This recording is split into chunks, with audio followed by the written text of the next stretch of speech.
If you have a scary story you'd like to hear on the channel, then go to mariesfield.com and send it my way. And of course, thank you.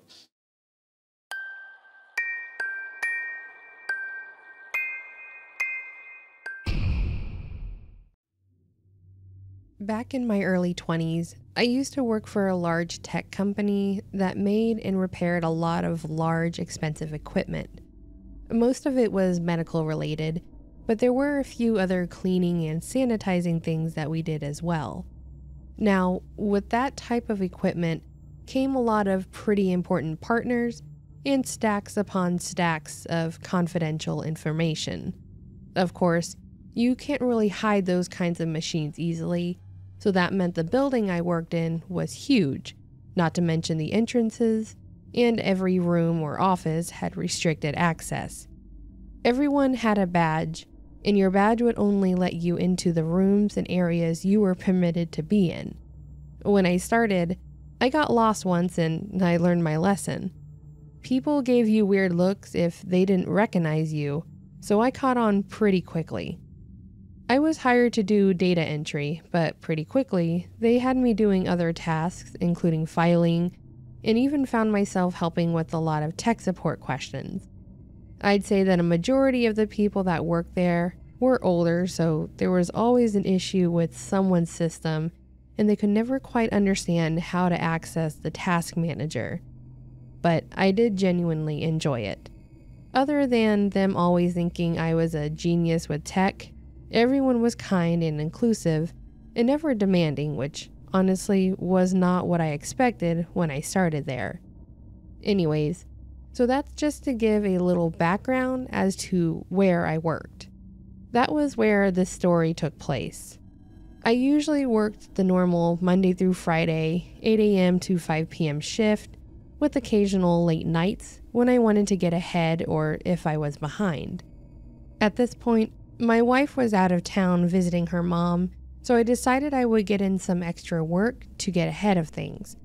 There was a new partner coming in, and from what I've experienced, it was going to get crazy. So if I was going to be alone that night anyways, I thought I might as well get some more work done so I could be ahead. So by 5 p.m., I started walking out, and most people were already gone by then as well. I went home and had dinner, took a shower, and then went back to the office. By the time I got back, it was already dark and the parking lot was nearly empty. I buzzed myself in through the 2 sets of entry doors and then used my card again in the elevator to get to the 4th floor. It was pretty dark in the building, with some of the main area lights being motion activated. So as I walked away from the elevator and down the hall towards the east side of the building where my office was, the lights were beginning to kick on as I passed them. Saying I got a bit of a scare when I saw some guys standing by the stairs would be an understatement. I let out a small yelp and expletives, but then, trying to be a grown man, I laughed and just said something like, "Oh, hey man." The only response I got back was, "Sorry," but he didn't look up from his phone.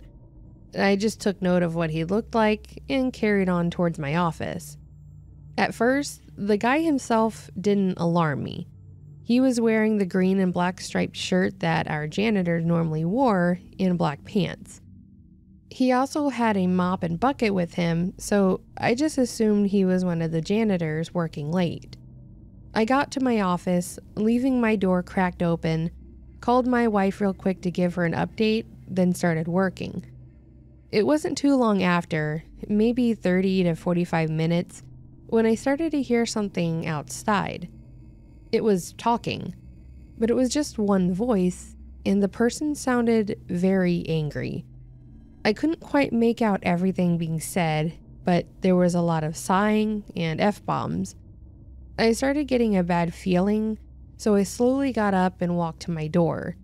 Listening from the doorway, I could hear the voice a bit more, and it definitely sounded like it was a one-sided argument.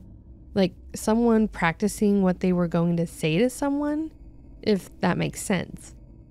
I couldn't shake the feeling that something was wrong though, and I didn't feel comfortable trying to leave, so instead, I quietly shut my door, locking it, closed the blinds on the narrow window by my door, and turned off the light. I then went back to my desk and tried to continue working, but also kept getting distracted, listening to the arguing. At one point, I stopped entirely as I could hear someone dragging their feet near my office. I remember nearly holding my breath as I heard doorknobs being jiggled and the sound of the card reader denying access. I didn't have panic attacks or anything of the likes prior, but that's the only way I could think to describe how I was feeling. I was starting to feel overwhelmed and had this thought that I was in danger, but I just froze in place, hoping that the door lock and access machine would protect me. Shortly after, I heard what sounded like someone kicking the door, shouting another expletive, then they walked off. I waited several more minutes before I finally came back to reality and contemplated my next steps. I thought calling the cops sounded like the smart thing to do, but even if I did, they wouldn't be able to get past the first set of doors without security buzzing them in, and there was no one on the security post due to the time. So I would have had to leave my office unprotected just to let them in. I decided to stay behind my locked door and called my wife again to let her know what just happened. But I probably downplayed it a bit, not wanting to worry her. She told me I should at least call my boss to let them know, and I agreed. I called my boss and had to leave a message, but then just waited to see if I could hear anything again. When it was seemingly silent, I opened my door and looked out, again, not hearing or seeing anything. I took this opportunity, leaving all of my stuff except my wallet and phone in the room, quietly letting it lock behind me, and ran as fast as I could out of the building. I even took the fire escape stairs to not be in the center of the building in case that person was still there. I was able to leave and get home unscathed, but I was still pretty freaked out.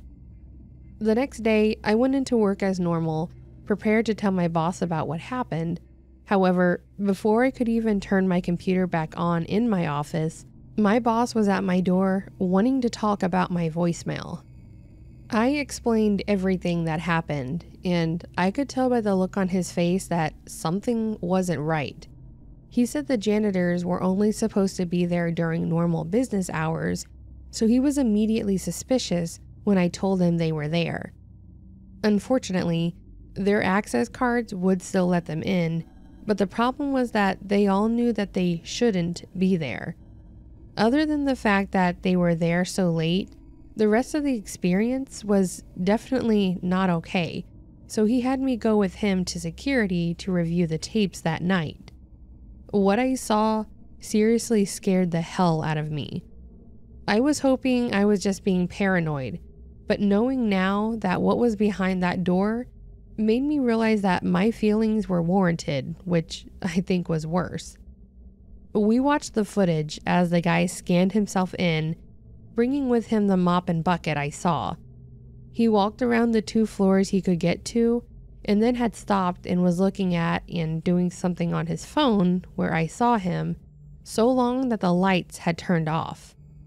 Shortly after, I walked in and saw the guy, then went to my office. That's when the guy continued on going to each office door, trying his badge and, of course, being denied access. Janitors were not allowed in the offices unless accompanied by someone with access to that room due to confidential information. So he even stopped and tried my door.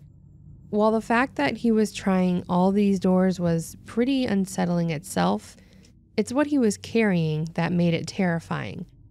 The guy was holding a hammer in his other hand. He had left the mop and bucket in the hall and had just had this hammer and his badge. You tell me what he was planning on using that hammer for. As I stood there watching this, trying not to flip my stuff in front of my boss, he asked me if I recognized the guy. I confirmed he was the guy from last night, but I didn't know who he was. The problem was the security guy watching the footage with us didn't know the guy either, which was a problem. They see the janitors all the time and have had to help them with access to some rooms, so they were pretty familiar with them. This guy, he was not though. So now they had to go and review the access logs and see who was trying to get into these restricted rooms, which made things worse. My boss shared with me later that the guy who was there that night did not match the guy whose badge it belonged to, like it had been stolen. Even better, they ended up talking to the owner of the badge because he came in the next day needing to be signed and let in, and he was in a panic because he realized his badge was missing and he knew exactly what happened to it. It was his roommate. Apparently, he was kicking him out because he wasn't paying his part of rent anymore. It was his home. He let his friend / the roommate move in, and he had been stealing some of his belongings, so he told him he had to go. That night, the guy went on a rampage, destroying things in the house while he was gone, and stole his badge that he kept in his room. I guess he thought he would be able to get in here, steal some things that he could sell or blackmail him for, but he didn't have access to anything like that, which made him mad. I, of course, just became a potential threat since I saw him. The guy whose badge was stolen was reprimanded pretty hard, but he didn't lose his job. He did come up and talk to me and apologize profusely for what happened. I in no way had any ill will towards the guy. It's unfortunate that someone he called a friend would do that, but it's also not like he had the badge out in the open.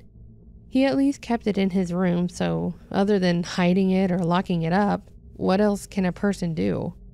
He did help in tracking the guy down though, and he was arrested, so at least we didn't have to worry about him again. That was still just one of the scariest things I experienced. Knowing my gut instincts could have absolutely saved me that night. So to wrap this up, I will just say to trust those instincts.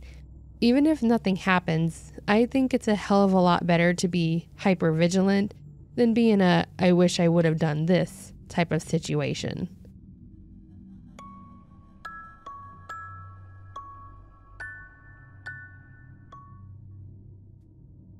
I've got a plethora of high school memories. Some great, some pretty terrible. But there was one memory that has always stuck with me because of how different it could have gone. In one of my classes, I was paired with someone during an assignment that I didn't normally associate with. I gave a quick grimace to my friend in the class, wanting to be able to choose who I was paired with, of course, but then moved over to the seat next to my new partner. I will call her Kayla. I'm going to try to make this short, but I just wanted to give a little backstory on Kayla and I that led up to the incident this story is about. I didn't have any problems with Kayla, as I really didn't know her. I also can't really recall her hanging out or talking with anyone else. She usually kept to herself, went to classes on time, packed up right before the bell rang, but never earlier, not even in the last period. She rode her bike to and from school, and during lunch, she usually sat on the window ledge closest to the entrance. Sometimes I saw a girl sitting with her at lunch or talking with her in the halls, but that was it for most of the interactions she had. She didn't really do anything odd in class either, so as harsh as this is going to sound, she kind of just blended in with everyone else I didn't associate with. So when I moved over to her, she didn't say much. We started discussing different topics to cover, and she typically just agreed with anything I chose or said things like, "Yeah, whatever works for you. Whatever you want to do, that's fine." I couldn't really decide if she was easy to work with at the time or more difficult because I had to make a lot of the decisions. But then when it came to the actual work, she was on top of it. We had a week to gather our materials for the first part, but she came in the next day with her information completely put together. It was impressive. I made a comment about it to her and she seemed upset, or maybe embarrassed, and I asked her what was wrong, and she mentioned something about me being sarcastic.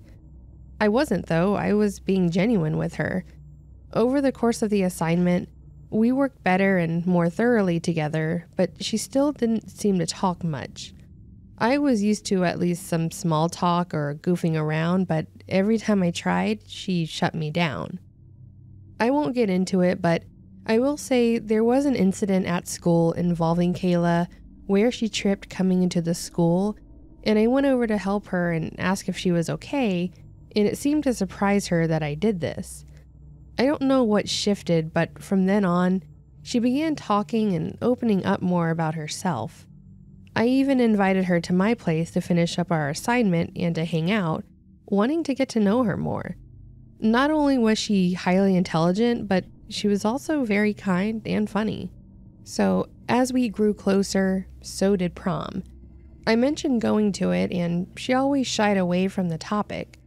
She said she wasn't planning on going, but I wasn't going to take no for an answer. I may not have known why she was so reclusive, but she really was a fun girl, so I convinced her to go. My mom and I even took her so we could get dresses together.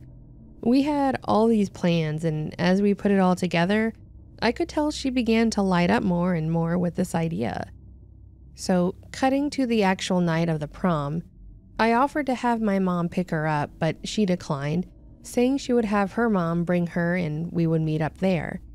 I got ready to go. My friend stopped by my place to take pictures with me and ended up taking me to the school instead. When we arrived, I immediately started looking around for Kayla, but didn't see her.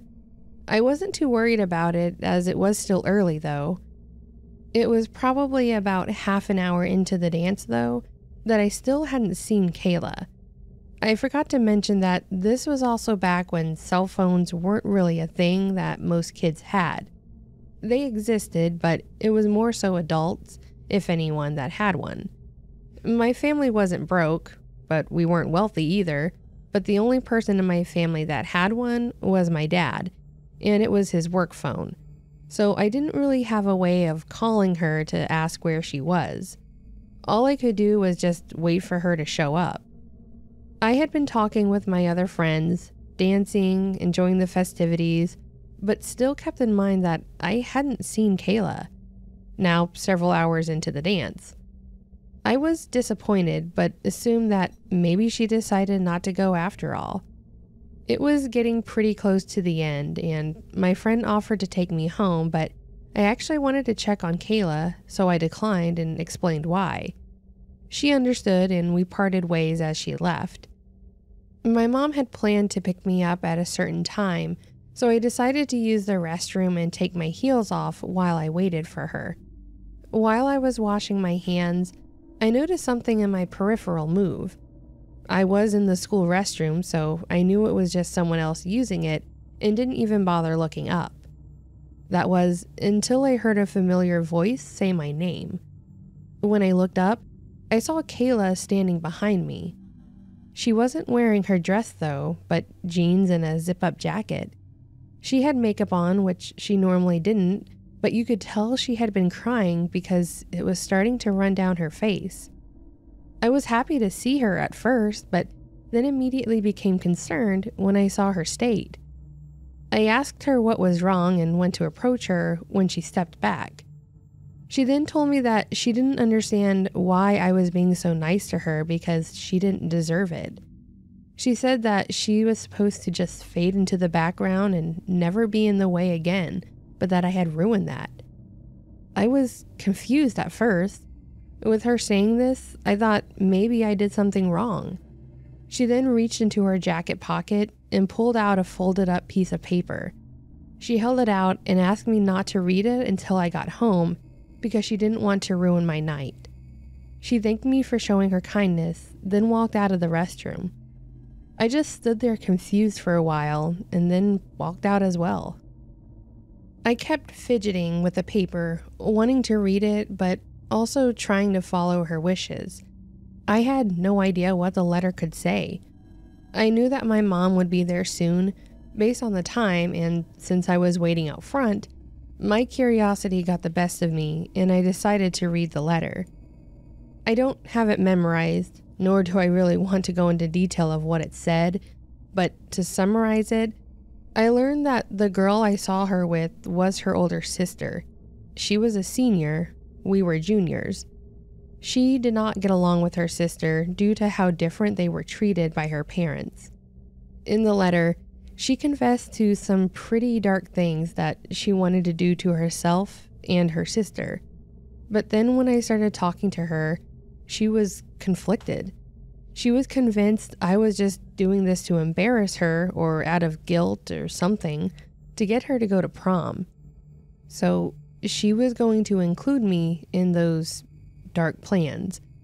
But then she decided that I was a lot more genuine than that, so she fell back into feeling like she was the person in the wrong and she didn't deserve to be alive, making hints on what she was going to do instead. My heart dropped to read all of this, and I knew that I needed to find her. I didn't want her to be alone in such a dark mindset, so I went back into the school to see if I could find her or if anyone else had seen her. No luck there. When I saw my mom walking to the front doors, I was really close to my mom and I told her just about everything, so I told her my concerns and showed her the letter. She was thinking a lot clearer than I was and took me back inside to tell some of the faculty that was there. We then drove to her home. My mom talked to her mom and asked if she had seen her, explaining the situation. It really hurt my heart to see how little care her mom had for this whole situation. We just told her that her daughter, who was currently missing, had confessed to wanting to end her life and possibly her sister's, and she seemed more annoyed and treated it like she was just being dramatic. My mom had more concern than she did, so we just left to continue searching.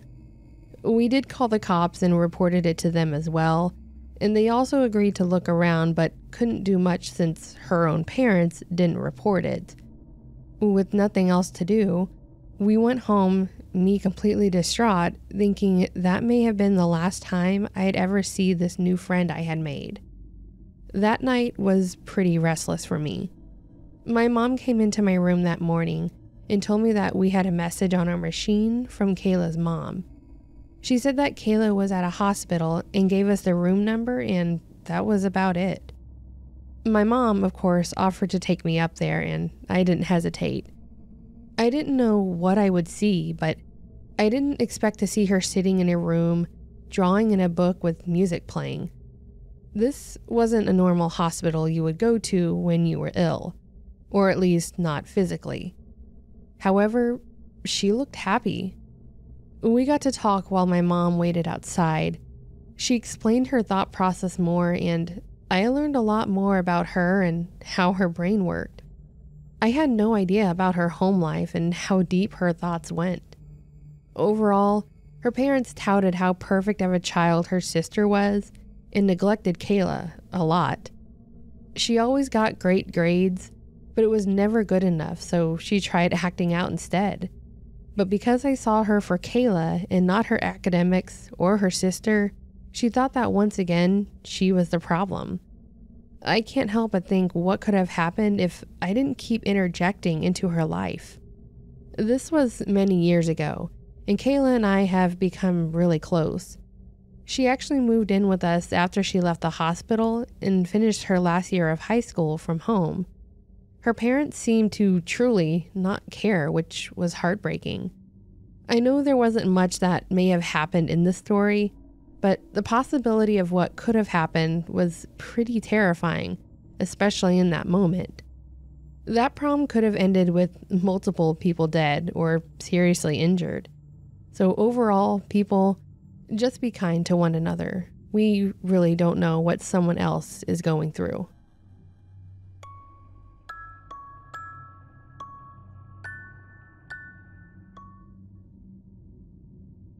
Back when I was in college, I used to do the thing that all 20-somethings like to do. Party. Like, a lot. Pretty much every weekend and week off from class, I was at a party somewhere in the nearby town. Yes, it was a dumb way to live, But I was all about having a good time, and I was trying to get the most out of life that I could. I've definitely gotten past that part of my life, and this story is actually part of the reason that I stopped partying, mostly because it kind of messed me up mentally. This party that I was going to was pretty much like every other party. Too many people planning on drinking too much and crashing on the host's floor, probably some illegal activities occurring that I won't mention because I'm not going to incriminate anyone. I actually knew the host. I wasn't really friends with him, but I would say that we were acquaintances. When I say host, though, it's probably important to note that I just mean the person that rents or owns the house where we are having the party.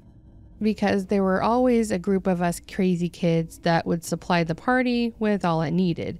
We just needed someone to give us 4 walls, some furniture, and a stereo.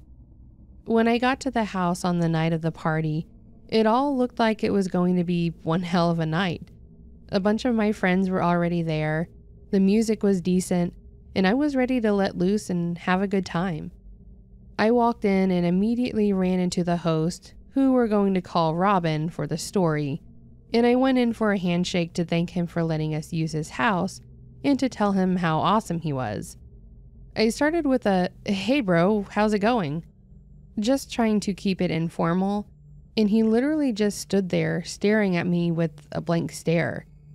After a few moments of me reaching my hand out and him just staring at me like there was something on my face, several moments that were incredibly awkward, I may add, I just sort of readjusted and asked if he was okay. He kept that same dead stare and just shook his head slightly, saying, "No, Cody, I'm not okay." Then he turned to walk away from me without as much as a second stare. I was pretty obviously confused. This was an incredibly strange interaction that I didn't anticipate from Robin. He always seemed pretty chill, and I thought we were decent with each other to the point that he would accept my conversation, but here we were. I shrugged it off and just went back to the table to get something to eat and to get myself a second drink. I figured maybe he was just in a bad mood or something, and I wasn't wanting to let it ruin my night. After a while, I was just having a good time at the party, chatting it up with people I knew. I actually asked a few other people if they had spoken to Robin or seen him that night, and everyone that had mentioned that he gave them the same cold shoulder, but they said that they assumed he was just having second thoughts about hosting the party. I agreed, that was probably the case, but the other side of that is that he could have just not agreed to be the host. In the end, I assumed this was just going to be one of those parties where the host complained a lot after, and no one was allowed to crash on the floor. We'd had a few killjoy hosts before, and it was fine. It was his house, but it was still kind of a pain. Well, I thought that this was the case until what happened actually happened. This was about 2 hours into the whole party. Everyone was sufficiently loosened up, probably even a bit too loosened up, to be honest. We were all doing what we did when we heard what sounded like someone screaming from a closed room off the hallway. It was incoherent at first, but after a few minutes of it, I went over and hit pause on the music to see what the hell was going on. As soon as I paused the music, the door swung open and out came Robin. He looked seriously mad, like he had an absolute scowl on his face, looking like he was about to beat the hell out of someone.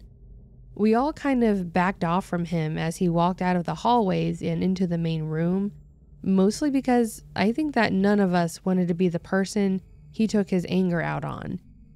He stopped in the center of the living room, all of us surrounding him and staring, and he asked, "Who the hell turned the music off?" The whole crowd kind of looked around, but slowly fell off to the sides, pushing me toward the middle, basically singling me out. I just kind of shyly said, I did. We heard you yelling and wanted to make sure you were okay, man." I finished this sentence, and as soon as the last word came out of my mouth, I saw Robin lift his hand toward me, and I was met with the business end of a handgun. I could feel my heart speeding up. The people in the room started screaming and trying to push back, but no one really did anything to help the situation. Not that I would expect anyone to jump in front of a gun for me. I slightly lifted my hands and I tried to tell him I was sorry about turning the music off, that I didn't want any trouble, and that if he wanted, I would just leave the party and not come back. I was basically just trying to plead for my life at that point, because this guy that I didn't really know was about to shoot me. After several more seconds of silence and me feeling like I was about to puke, he shifted his arms and put the gun to his own head, and then just gave us all this really messed up smile and laugh. It was almost cartoonish how creepy it was, like something the Joker would do. The whole room just sat still and watched as he laughed and pulled the trigger, and I think there was a huge collective sigh of relief when nothing happened. He pulled the trigger with the gun against his own head, and as soon as it was clear that the gun wasn't loaded, he started laughing like an absolute psycho. Obviously, this was a huge party killer. We were all speechless and freaking out, and I was trying to figure out how the situation was supposed to be funny. Obviously, he thought it was the most hilarious thing to ever happen, and I really think the whole room was ready to beat the hell out of him, while he was just howling about how he got all of us and how we really thought he'd do it. Yeah, dude, you had a gun, and rule 1 when it comes to firearms is to assume it's actually loaded and that the person holding it intends to use it. Not to mention, you were acting weird and angry the whole night, and everyone in the room was a bit tipsy when you decided to put it to your head and pulled the trigger. Without even saying a word, everyone pretty much just started filing out of the house, myself and my friend group included. We were done with the party. The whole time we were exiting, he's just laughing and asking why we were all leaving, calling us lame and saying that we needed to learn to take a joke. In my opinion, pretending to commit suicide isn't a joke. Threatening someone with a gun, loaded or not, isn't a joke. Nothing he did was funny, and I was seriously scared for my life. Like I mentioned, this was actually one of the last parties I went to. Most of us pulled away from the party scene and just started doing hangout nights, where a few of us met up and did whatever, but there weren't any more big parties that year. So I guess I should say thanks to Robin for getting me away from the party scene, because he definitely did that. But I hope that he and I never meet again, because I will kick his ass if we do. And yes, I'm still holding this grudge.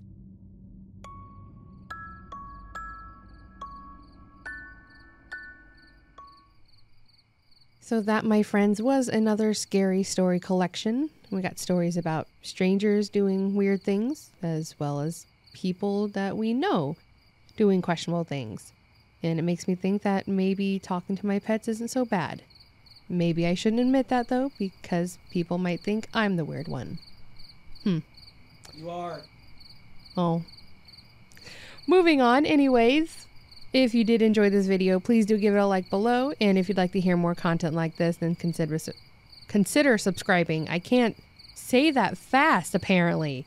And lastly, don't forget to leave a comment on your thoughts, or let me know your thoughts on anything, I guess. And with that being said, friends, I hope you have a fantastic week. And until next time, take care.